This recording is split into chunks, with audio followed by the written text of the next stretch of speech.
Salut à tous, j'espère que vous allez bien. Je vous ai pas fait de vidéo avant parce que j'étais un peu coincé au niveau de l'isolation que j'ai toujours pas reçu, ça fait un mois. Donc ça m'a gavé, j'ai demandé un remboursement, j'ai été la chercher moi à Monsieur Bricolage. Au final, ça m'a coûté genre 5 fois moins cher et pour la même chose. Donc j'ai remonté l'intérieur, j'ai quasiment fini. Bon, l'échangeur devant il a été peint, mais ça c'est l'ancien propriétaire, c'est pas moi. Voilà. Je verrai par la suite pour le changer. J'ai des colliers aussi d'échangeurs à changer, je vais tous les reprendre parce que j'aimerais bien avoir les mêmes que ceux-là. Voilà. Mais j'en trouve pas de partout des comme ça. Donc voilà. Donc le débitmètre, celui-là maintenant c'est le bon. Donc, moi c'est un Golf 3 VR6 Atline OBD1 hybride. Celui-là que j'avais reçu c'était un OBD2. Donc c'est pas la même fiche. Donc voilà, maintenant c'est le bon. J'ai passé toutes mes dépressions. Voilà, un petit goulotte derrière. J'ai fixé mon robinet de turbo, là, de pression de turbo, je l'ai mis là. Parce que ça, une fois que la voiture elle est réglée, après tu touches plus. J'ai pas besoin de l'avoir dans l'habitacle, ça me sert à rien. Surtout que là, elle est donnée avec ce qu'il y a dessus entre 320 et 350 chevaux. Donc on verra quand elle sera sur le banc.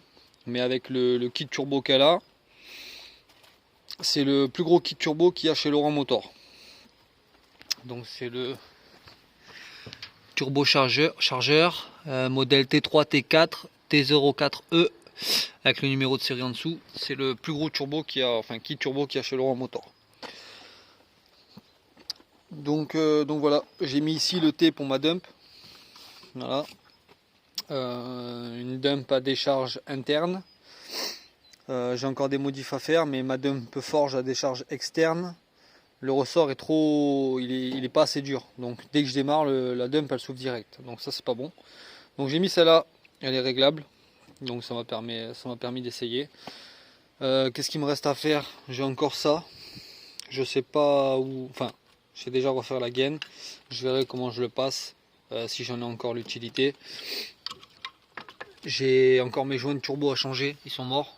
En haut et en bas. Pour ceux qui suivent, hein, j'ai refait tout le collecteur. Bon, j'ai remis un peu d'eau dessus, donc il y a un peu des taches. Mais il a été refait noir mat haute température. Poncé, tout refait. Ça c'est propre. Tous les goujons pareil, hein, tout a été refait propre. Et voilà, hein, petit à petit. Petit à petit, le cache, je l'ai refait 2 fois, la peinture elle tenait pas, donc ça m'a gavé. Je tout poncé, je le laisse comme ça. Là, maintenant c'est très bien, c'est propre et ça ira. La bobine je l'ai changée, bobine d'allumage, une bobine d'origine. La pompe à eau électrique elle est neuve aussi. Le vase d'expansion bah, il est neuf aussi parce que je l'avais pas. J'ai encore un problème à résoudre, enfin j'en ai pas qu'un. Il faut que je voie comment faire passer mon échangeur. Donc j'ai mis ces collets là pour essayer. Ça tient pour l'instant, c'est très bien. Mais ici j'ai mon réservoir de direction assistée qui vient. Et là avec l'échangeur comme il passe, je peux pas le mettre. Donc il faut que je voie si je peux mettre un coude à la sortie du papillon pour repartir directement dans l'échangeur en bas. On voit la durite en bas là. Voilà. Je pense que c'est faisable. Il faudra que je mesure les tuyaux qu'il me faut.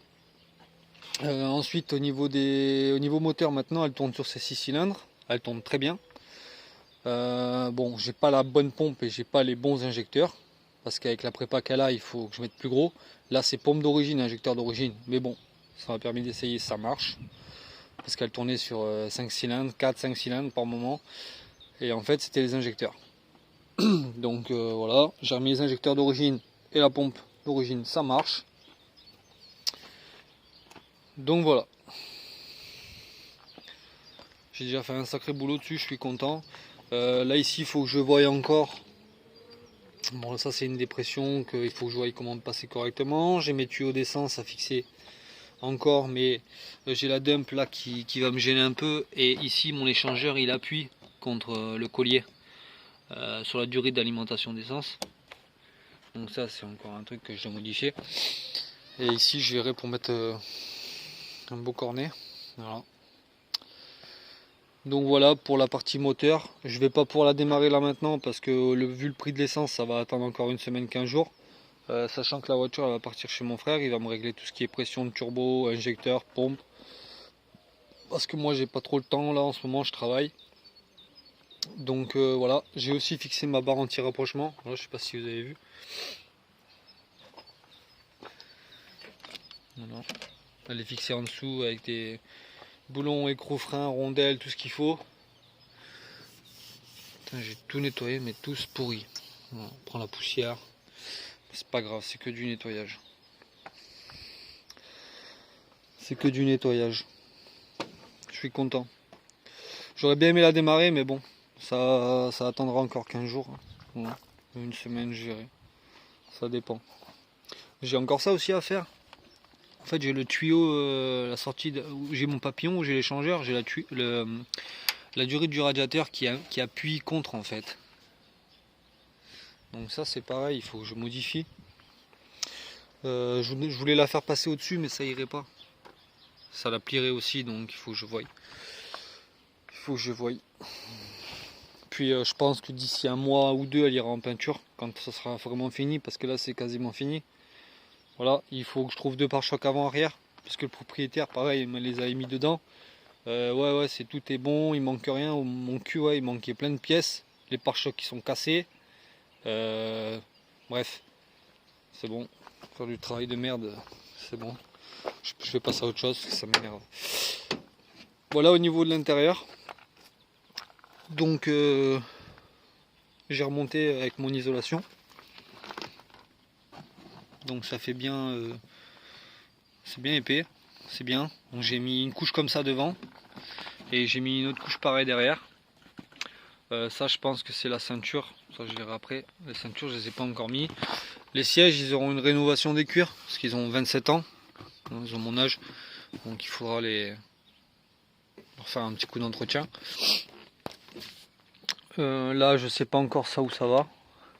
Voilà, j'ai des conneries, je sais pas encore où ils vont. Là j'ai des fiches aussi, je sais pas où elles vont. Voilà, ça je l'ai reposé juste comme ça parce que en dessous j'ai le truc du chauffage en plastique qui est cassé et je vais pas le remonter, je vais le changer. Donc ça je l'ai reposé comme ça en attendant, ça ira. Donc voilà. Pour ceux qui suivent, hein, je pense que vous verrez que j'ai fait déjà un sacré boulot dessus. Voilà, je passe un petit peu de temps par-ci, un petit peu de temps par-là, mais j'y arrive petit à petit. Et puis voilà, c'est pas mal. Hein. J'ai encore un problème aussi au niveau du relais de pompe à essence. Donc le relais que j'avais, c'est celui-là. Et quand je mettais le contact, j'ai pas le claquement du relais. Donc en fait, si ça marche, si je mets le Riesland comme ça en contact. Donc j'ai j'ai reçu un relais que je me suis trompé quand j'ai commandé de chez Mécatechnique, qui est le même que celui-là, sauf que tu as une broche, elle est dans l'autre sens. Donc en fait ça y va pas. Donc je l'ai renvoyé, j'ai recommandé le bon. Donc ça c'est le bon. Mais quand je mets le contact, mon relais claque pas. Donc je pense que j'ai un problème d'alimentation sur mon relais de pompe à essence. Sachant que j'ai repris tout le faisceau. Parce que j'ai démonté la boîte à fusibles complète. La voiture, il n'y avait plus rien dedans. Donc c'est possible qu'il y ait un câble qui n'est pas mis. J'ai un doute sur le seul câble qui n'est pas branché. C'est un petit câble rouge. Donc ça c'est pareil, on va le contrôler. Et puis après ça va le faire.